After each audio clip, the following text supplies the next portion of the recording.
मी ज्या राज्यातून आलो आहे तिथे सत्ताधारी आणि विरोधक एकमेकांशी तर बोलत सुद्धा नाहीत, परंतु महाराष्ट्रातील सत्ताधारी आणि विरोधक प्रसंगी एकत्र येऊन काम करतात, एकमेकांच्या कार्यक्रमांना सुद्धा जातात. महाराष्ट्राच्या ह्या राजकीय संस्कृतीचा मला अभिमान आहे, असे प्रतिपादन महाराष्ट्राचे राज्यपाल CP राधाकृष्णन यांनी केले. मुख्यमंत्री एकनाथ शिंदे यांनी केलेल्या जनसेवेमुळे ते जनतेचे कार्यक्षम मुख्यमंत्री झाले आहेत, अशी पोचपावती सुद्धा राज्यपालांनी योद्धा कर्मयोगी एकनाथ संभाजी शिंदे या चरित्रग्रंथाच्या प्रकाशन प्रसंगी दिली.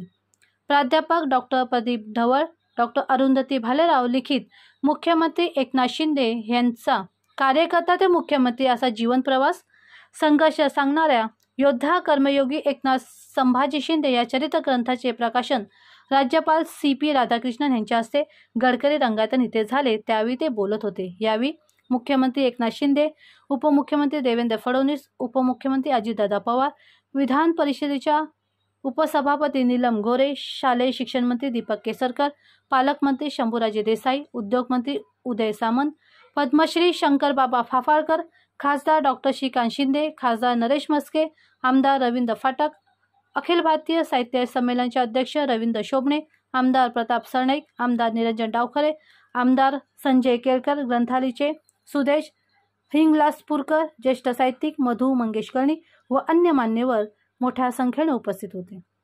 कोकण मराठी साहित्य परिषद, शारदा एज्युकेशन सोसायटी आणि ग्रंथालय प्रकाशन यांच्या संयुक्त विद्यमानाने सदर समारंभाचे आयोजन करण्यात आले होते.